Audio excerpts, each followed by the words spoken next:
Welcome to the Anxious Love Coach podcast, a place for creating meaningful, conscious, secure, long-term partnerships. My name is Natalie Kennedy, and I'm your host. I'm a relationship anxiety coach and meditation teacher. If you haven't yet, be sure to join my communities over on Instagram, TikTok, and YouTube at Anxious Love Coach. You can also request a 30-minute relationship anxiety assessment with me, depending on availability, or ask me a question over on my website at www.anxiouslovecoach.com. Hey, this is your girl Natalie, coming lazily straight onto her iPhone voice notes to let you know that I am currently on maternity leave in terms of podcasting, and that the episode that you're about to listen to is a replay based on some of my most popular episodes. I will probably not record any new podcasting content until May or June, so in the meantime, please enjoy some of these old episodes. Maybe you've never heard them before, or you've heard them, but you'll get something new out of it this time around. Please give me some grace in case there are some outdated offers or outdated stories, but I will also include some information at the very end of the episode for ways that you can still get support from me beyond this episode. I'm not going completely off the grid. I still plan to have smaller spaces where I share some things, so I'll share that with you at the very end of the episode. Thanks so much for understanding, and I hope you enjoy this recording. And here we are. We're going to talk all things settling. The reason I was inspired to talk about this today is because I actually remember a time in my life where I was with Preston, and part of the obsession that I had with relationship anxiety was this massive fear that I was settling. And I actually made a video on it on TikTok and triggered a bunch of people. But most 99.9% of the response was really positive, and I think everyone picked up on the intention of my message, which is really what I'm intending. The stuff that I share is going to piss off some people, and that's okay. But the people that are really looking for a new type of truth, one that embodies nuance in the relationship, tend to find this information, this advice to be really empowering. And it's so interesting because I think the reason it's so refreshing is the same reason why when I started understanding how relationships really work, I found this information to be really refreshing too.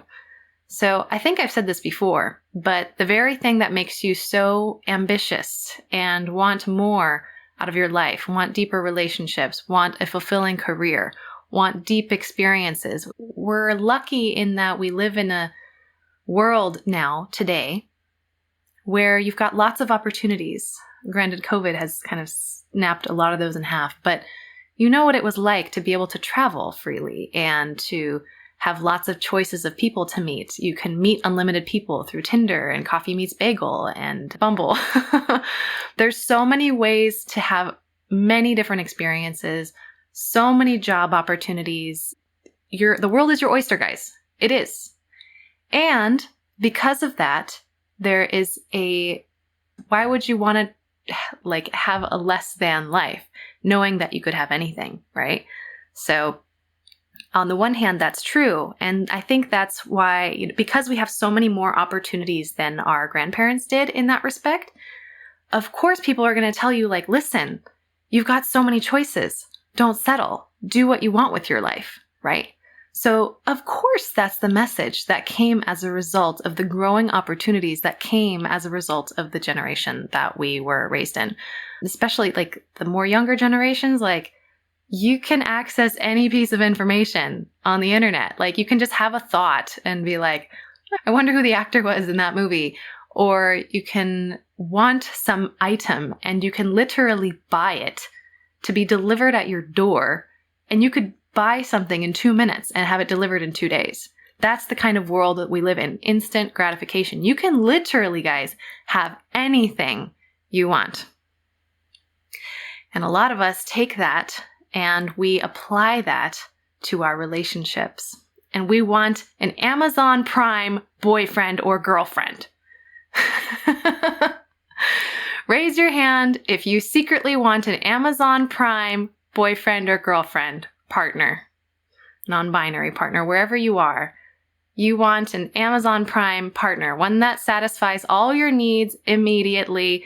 And you don't even you know how Amazon knows you better than your partner? Amazon recommends things to you that you don't even know that you need, but you see it and you're like, oh my God, Amazon gets me. And you expect your partner to get you better than Amazon. Listen, your partner is not a robot. Your partner is not spying on you like Amazon is. Yeah, Amazon may know you better than your partner. How is your partner ever going to live up to the standards that Amazon has? So anyway, my point is you can have anything you want. And no, you shouldn't settle if it's very clear that you can do way better. And I'm treading on this carefully because I don't want to trigger people unnecessarily. But let's say you've got something really awesome and it took you a while to cultivate something really awesome. And, you're at this crossroads where you're like, should I stay or should I leave? I think I might be settling. Settling is the word that will destroy a healthy relationship. Because here's the thing. There will always be someone better out there for you. There will always be someone better out there for your partner. Yes, there probably is a relationship that could be slightly a better fit. But just because it exists doesn't mean that you will cross paths with it. Maybe you weren't meant to cross paths with it. We don't know, right? That's hard. That's hard. That's a hard pill to swallow that we might never find out if we decide to stay in this relationship. Now, you could leave and you could take that risk, but nothing is certain. Yes, you might leave and realize that this relationship that you had was really awesome. And yeah, now you are left regretting your decision to leave, right? That could happen. We want to realize that there's any number of possible outcomes that could happen as a result of you staying or leaving. And all of them will result in some kind of regret and some kind of joy and satisfaction. If I choose this job over that job, I will feel good. Maybe I will love my boss. Maybe I'll love this aspect of the work. If I choose another job, there might be some other part that's wonderful and another part that's not so wonderful. So no matter what choice you make, it's a bunch of consequences, pros and cons, no matter what you decide. So the question isn't, how can I optimize my relationship? Just stop trying to biohack your partner. Stop trying to hack your partner. You're not in a relationship to optimize it and use the mixers in your relationship to make sure everything is perfectly attuned all the time. That's not what a relationship is. If we're not here to biohack or optimize our relationship to make it so that it feels perfect, what are we here to do? We're here to learn how to be okay with the ups and downs, because your relationship is here to mirror back to you all your healing work that needs to be done. I'm going to make this disclaimer now because I feel like I need to make it at some point. If you're in an abusive relationship and you decide to stay, that is beyond settling. Don't stay in a relationship where you're treated like crap because you think that's the best you can get. That is not true. If you're treated like crap, you can definitely do better. You can find someone that adores you. But let's say you found someone that adores you now, and you're in a relationship that's really healthy. Then when things are really good, you feel confident. And then when things are really bad, you think, oh, I must be settling, because if I were with the right person, I wouldn't be feeling this way. And you really got to look at, where does that come from? Do we have some kind of expectation that this needs to be amazing all the time? So what does it actually mean to settle? I think there's a lot of shame around the word settling, because it implies that we don't value ourselves in some way. Right now, this settling mindset implies we're still functioning from this egoic way of being in relationships. Just look at how people talk about men and women in terms of just looks. Let's just say just looks. We're rated by a number. I literally had someone, I called myself, I was feeling cocky the other day on Instagram, and I was like, I'm a cute girl. I shouldn't settle, right? And someone commented you're maybe a 5 at best. And I was like, wow, okay, thanks. That's the kind of crowd I think you get on TikTok sometimes. But listen, this person is still operating from a rankings mindset. Better than, worse than. If you're looking at your relationships in terms of rankings, this relationship is a 5. This relationship is 80%. When you're in the rankings game, you're operating out of your ego. Your ego is here to make sure that it's getting the best out of what's out there, that it's maximizing, that it's making the best out of stuff. It's not doing that from like a positive mindset that's inspired and healed. It's actually doing that to avoid some sense of insecurity. You see the difference? It's one thing to choose something because it feels good to choose that thing, but we're not attached to it, versus I am striving for more because if I don't, that means I settled for less. That means that I didn't get my piece of the pie. That means that I deserve more, but I settled for less. And I can't respect this is like, I'm not saying this is reality. This is what the ego tells itself, that you're like internal ranker, the part of you that ranks things all the time. This part of you believes that if I don't deliberately make sure I get better than everybody else, get the best, if I don't get the best, that means I am the worst. It's functioning in this black and white thinking. To use language like settling is literally the language of shame, because embedded in the word I settled, it says, I don't respect myself enough to go for what I want. I don't respect myself enough to shoot for the best, right? Now, there's nothing wrong with wanting the best, but what you have to realize is that every single person is whole. Every single person is whole. As long as this person is healthy and wants a healthy relationship, your partner wants to build a life with you, and there aren't any like major red flags like abuse or personality disorders or irreconcilable differences like lack of commitment, not wanting to get married and you do, stuff like that, guys. Or I say this all the time, but like if they want to live on a farm and you want to live on the city and like that's just who they are, like you're not going to be able to work around that, right? So provided you've got a safe partner and your visions of what you want in the future are aligned, provided that's there, you're both whole. There is no ranking. There is no, this person is incomplete. And you're not looking for this person to meet all your needs. You're both showing up in an empowered state. Both of you take responsibility for your needs. Both of you show up as often as possible with your wells full. Your self-love, your self-care well is full. And the love that you have, the extra love that you have, overflows into the other. As opposed to, I'm starving and you need to meet the need, otherwise I'm going to feel angry.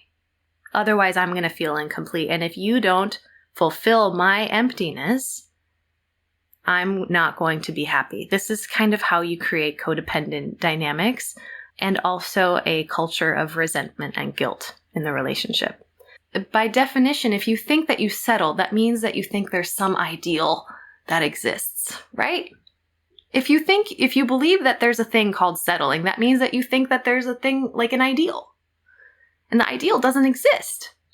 We really have to understand, guys, that settling is a mindset, a very negative one. It's one that's going to disempower you very much in your relationships. Now, I would say for your career, keep going, although even in career, you're sometimes going to feel like you settled. You really want to have patience, right? You might feel like you're settling now, but if you keep going, you can build your skills. You can improve on this thing. Relationships are the same way. It might feel like you settled right now in this moment because some needs of yours aren't being met. Maybe you're not being intellectually as stimulated as you thought you would be. But if you're willing to step out of the I settled mindset, because settled is an interpretation, right, of what your life looks like as a whole. It's like you're making an assumption of what your life looks like. If you were to actually be accurate about the internal experience, which is what I do with my clients, like, okay, settled is the interpretation you've made of your life, but it doesn't actually exist. You literally made that up. You settled. What's happening right now? Okay, maybe there's some disappointment. Maybe you thought that at age 32, you would have a kid and you and your partner would be having hot sex by now. Maybe you thought that by now, you'd have a certain level of intimacy in the relationship and that's not happening. Maybe you're just disappointed. Settled, and I actually have a conscious communication course that covers the difference between an observation and an interpretation. Interpretation is all the layers of what we put on top of our observation. So the observation might be, I feel disappointed. I'm having this thought that says, I should be here by now, but this is where I'm actually at. And now there's this bridge between where I'm at and where I wish I was. And I'm currently not seeing a bridge there right now. Maybe I can see it a month from now or a year from now. But currently, this is what I thought the now would look like. And I'm in resistance to the now that is.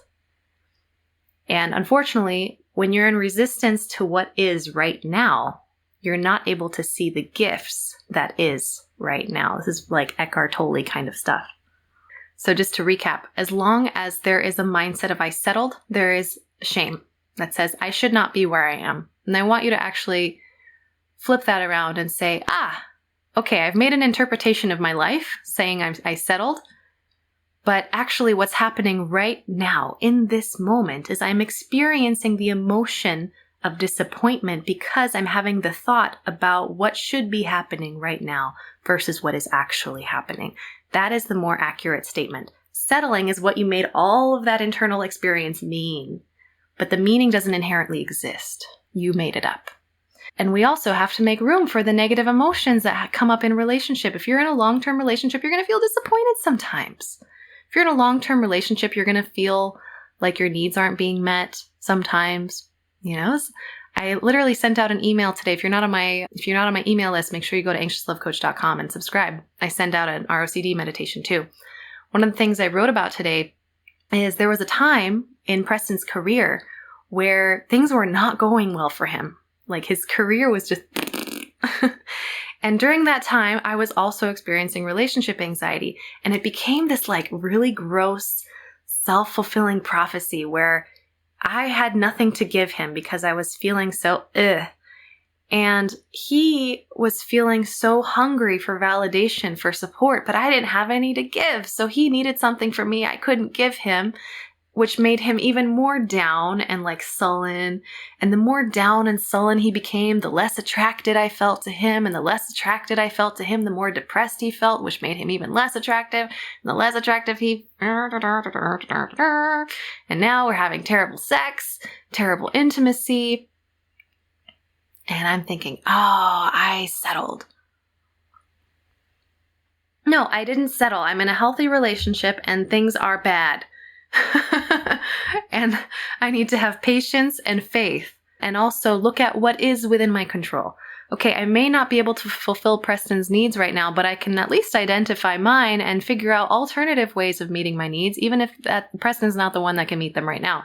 I would go dancing I would hang out with a friend, I would call my mom, I would do more yoga, I would meditate more, I would contact my mentors and meditation teachers and figure out, okay, how do I fill my well? And it's not just filling your well, it's deepening your well.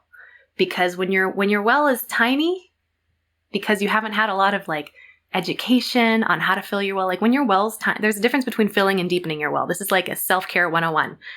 Having a shallow well means you can fill it quicker, but it also empties quicker. So how do you deepen it? By educating yourself, by reading books, by taking courses. This expands your well, takes longer to fill up. But when you have a big well, it drains a lot less fast, so you can have more. So make sure that your self-care is consisting of filling your well, but also deepening it. So I had to fill up my well to make sure it was overflowing before I could give. We have to realize that your partner is going to meet some of your needs, but not all of them. This goes against a lot of advice that you might see. Find someone that can fill your needs. Find different ways of meeting your needs. Part of being a well-rounded human is knowing that there's many different ways that you can fulfill your needs. Yes, I love this comment. I think it's interesting that all of this is happening in my head, because it is, rather than coming from conversations with my partner. So it's something that I'm creating. Yes. If that's something that's, definitely check out the Conscious Communication course. You can find it on my website. There's a huge difference between making an observation and making an interpretation. Interpretation is what we create out of it. We are meaning-making machines. It's very powerful, very needed. But the interpretation is what's going to get you into trouble, because we create meaning to make life a little bit simpler, but it's kind of like a judgment. It paints a color over our observation and it makes it a little less of an accurate reading. Settling is the interpretation. I'm feeling disappointed because I'm having a thought that is in resistance to this moment. And I'm having this internal experience. That's an observation. You can work with an observation. Once you've made meaning out of something, once you've made an interpretation, everything gets painted under the lens of that interpretation. And now you're in trouble because you're not seeing clearly. And when you don't see clearly, you know on some level you're not seeing clearly. And when you're not seeing clearly, boom, you don't trust yourself because you know that you're missing the big picture because you're seeing things under a faulty lens. Another comment. Yes, I've been in this mindset so often in 2020, but I'm realizing that I've been living off a false idea that I made up of where my life should be, what me and my partner should be doing or saying. Yes, on my TikTok, someone said like, oh, it took her 9 years to fall in love with her partner. And I was just like, oh my God. You know what I don't love about TikTok? I hate that TikTok is like a minute long and it shows up on your For You page and there's no context whatsoever. So they'll take like a tiny little thing that I said and make an entire like interpretation about my life. And I'm like, no, we had lots of infatuation in the beginning, although it's not necessarily, you don't necessarily have to have that to create healthy love. And then we had a lot of ups and downs, a lot of doubt, maybe 5 years in the middle of that relationship. And it took me 9 years to get to this place where I'm like, wow, I feel confident in my ability to navigate this now. I have a lot of skills. Okay, I've had this pattern in my relationship play out enough times to where I can know when I'm slipping into relationship anxiety again. I can catch myself quicker. And when I get into the throes of any kind of anxiety now, I use the same tools that I used for relationship anxiety. It's the same stuff. You got to process your emotions that you're having in the moment. You need to be able to look at your thoughts objectively, figure out what's the metaphor for this thought, what's the emotions that are connected to this thought, what's the sensations connected to this thought, how do I work with them, right? It's the same stuff. So did it take me 9 years to fall in love with my partner? No, there was a lot of love throughout, but there was also a lot of negativity and fear and like 1 foot out the door. I would say it took me about 7.5, 8 years to really be like, all right, I'm in this. I don't know if this is going to work, but I want to try. And I think that this partner would be a good decision. I think this partnership would be good for me. And to really move forward with confidence with that took me a long time. If I were to go back and talk to myself at age 19, 20, 21, 22, I would say really when I'm making this podcast, I'm talking to my 19, 20, 21, 22-year-old self. I'm telling myself, the young version of myself, everything that she would have loved to have heard back then. Because if I were to tell myself, young version of myself, what I'm telling you now, I hope that she wouldn't panic as much when things were not amazing, right? One of the things I teach in my programs is something called emotional literacy. And we need to be able to use better language with what we're saying in our heads. Some of these thoughts you're having aren't actually yours. They're like messages you absorb that you just continue to play in your head. And there's a part of you that's playing it. So for example, the part of you that's saying I'm settling is maybe like your inner Disney princess. Your inner Disney princess who's like a total diva or queen, like she's, I want the best. I want the best. I am the best, right? She's like your inner queenie aspect or whatever. At least that is for me. Maybe it's different for you. But the one part of me that's like, I'm settling. She wants the best. If I can identify this part of me, that's the thought she's having because that's the message she received from Disney. But it's not hers. She just doesn't have any other language. Part of the work is learning better language and teaching my inner Disney princess, here, this is how we talk now. I settled is the best language you've learned up until this point. I understand. But there's some limitations to this language saying I settled. It's going to make you really miserable. Let's try this language instead. And when you've taught the different parts of you to speak effectively. They're able to speak with more accuracy, and you're going to stop with your projections. You're going to stop with like your interpretations that color your relationship in an inaccurate way and make it really hard for you to see. And you're just going to like yourself better because you're going to say what you mean. You're going to say what you want to say. You're going to not say what you don't want to say. You're going to feel good about the word choices that you use, both in your mind and also, by the way, with your partner, right? Because your partner is going to be a mirror for whatever's going on internally. So I want you to be really mindful about the language that you're using. Settling is one of those words that will just destroy something wonderful right in front of your face. Just because it's not amazing in this moment doesn't mean that your entire life is a failure. In fact, if your entire life were amazing and everything, have you seen that Twilight Zone episode? Does anyone even watch Twilight Zone anymore? There's this one episode where a man wished that all of his wishes would come true, and then he ends up actually in hell. But the hell is that everything he wants, he gets. And he realizes that his life no longer has any meaning because when you get everything that you want, you don't appreciate any of it because it's what makes something, when you struggle for something, when you work hard for something, that's what gives it meaning. So if you don't actually want to get everything that you want, I know that is a total mindfuck. You don't actually want to get everything that you want. That would really suck. Life would be completely meaningless if you got everything that you wanted. It is hard when things are hard. When you struggle, we sometimes tell ourselves that we wish it were easier. But again, that is a thought. I wish this were easier. But the deepest part of you says, I don't wish this was easier. This is creating meaning. This is creating strength, right? Let's just talk about fitness for a moment. When you're going for your exercise goals, your fitness goals, part of what makes it so rewarding is knowing how hard you worked for it. When you haven't worked for it, it's not satisfying. So relationships are the same way. You can tell yourself that you settled, or you can say, this is really hard right now. And I'm learning a lot of skills, and these skills are going to make me happier in the long run because I'm going to know how hard I worked to acquire them. But that takes a lot of willingness to look back and gain some perspective, look at your life through an objective lens and realize that this is all actually happening for you. Yes, it's painful. Yes, it's really confusing. And you commit to the process of self-growth. You commit to the process of humbling yourself. You commit to the process of gratitude. These skills are going to help you so much. It sounds so weird because relationship anxiety is no joke. It is really hard. And it is one of the things, it is a journey that I'm so grateful for every day because it brought me closer to my partner. It allowed me to come out and tell my story. It allowed me to connect with literally thousands of you, tens of thousands of you who are going through the same thing. And we're all coming together and realizing we're not alone and that we have lots to learn. I mean, would it really be that meaningful if we didn't have to work for this? I'm all for ease and abundance, but I actually really love the hustle.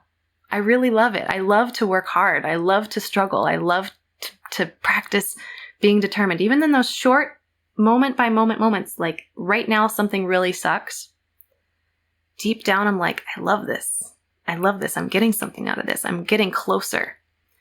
There's a business coach I follow named Taylor Lee, and I really love her. And she used the analogy of just watching her baby figure out how to roll over, right? Babies don't have to go to like roll over school. They don't need to hire a coach to help them learn how to roll over, right?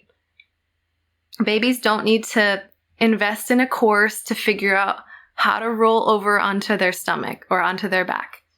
They just like struggle at it, and they get frustrated and they give up and they get tired and then they wake up the next morning and they try to roll over again and it's really hard.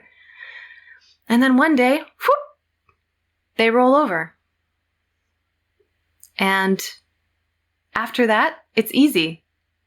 So any skill that you build, relationship skills, anxiety management skills, anxiety decoding skills, anxiety alchemizing skills, communication skills, bodywork skills, meditation skills, energy dynamic skills, masculine, feminine dance skills, sex skills.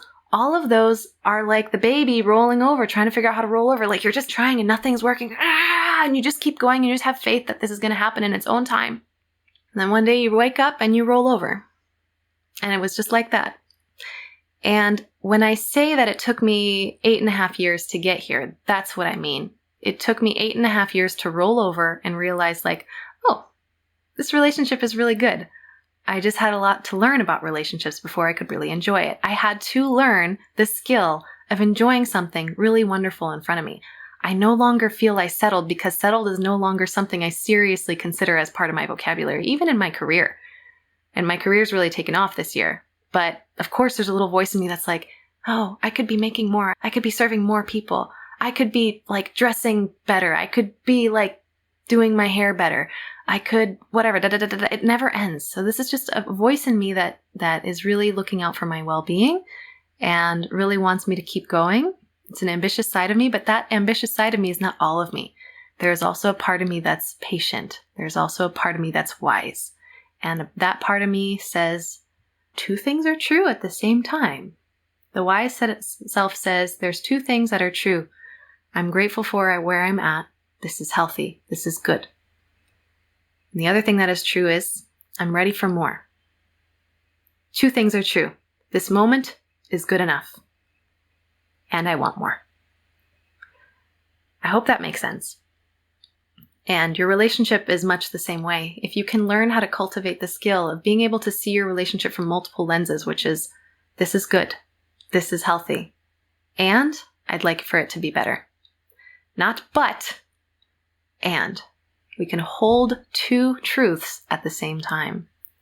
So eliminate settling from your vocabulary, and anyone that uses the word, I'm settling, you're settling, I'm settling, don't take it too seriously.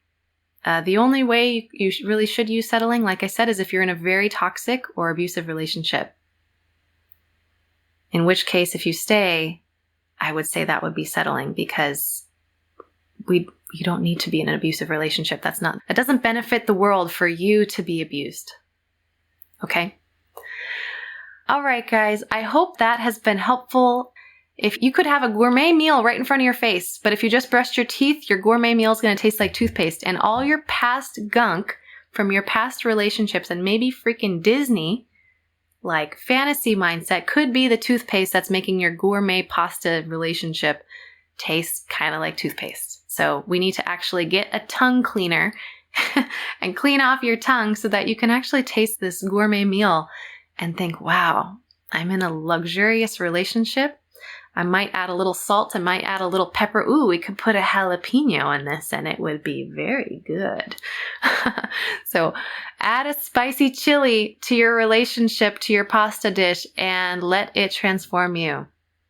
All right, guys, I hope you have a beautiful day. I'll talk to you guys super soon. Hey, I hope you enjoyed that episode. I just wanted to let you know that if you wanted to get support from me beyond the podcast, I'm still active in a couple places, just not the podcast and not as much as I was before. I'm still hosting a monthly call on Patreon and sharing little voice notes from my heart in there when something comes up. So it's not as consistent, but I'm still there. And if you want to come on to my community call and ask questions, I am still offering support in that place once a month. So it's $5 to $9 a month, and you get some exclusive content there. The second thing is I'm still selling all of my courses. By far, my most popular one is called Both Feet In. It's for people who are struggling with relationship anxiety, and it teaches a lot of practices that can help you gain more confidence and learn how to tolerate difficult emotions and get alternating parts of you on the same page and rewrite your stories and beliefs about love. Some of these meditations that are taught are partnered meditations, meaning I recommend you find a buddy that's also doing the course. If you need help finding a buddy, you can always email my support team, who is keeping a running list of people looking for sort of accountability partners, even while I'm on maternity leave. And you can email them at support@anxiouslovecoach.com. And lastly, if my Wizios are up, you are always free to submit me a Wizio. This is basically my pick my brain option. And you can pick my brain for $67, or I have like an emergency one for, I think it's $117. And I will make you a short video with my thoughts within the week. So if that's something you're interested in, as long as I have it turned on, it's available. I still plan to check my email. So those are the ways you can still get support. I'm probably not going to be making new podcasts for a little while. I'm not going to be on Instagram as much or writing emails. So if you want to be in contact, this is the way to do it in a way that I think is going to feel really good for me. And with that, thanks so much for tuning in and listening. I hope you enjoyed the episode, and I appreciate you so much for being a listener and a subscriber. Have a beautiful day and a beautiful week and a beautiful life. Talk to you soon. Thanks so much for listening to The Anxious Love Coach today. If you loved this episode, please hit that subscribe button, leave a review, and follow me on Instagram, TikTok, and YouTube, and maybe share it with someone that you believe might benefit from these perspectives. If you would like to work with me, head on over to my website at anxiouslovecoach.com to explore different tiers of coaching options and online programs. Thanks again for listening, and catch you in the next episode. Have a blessed day.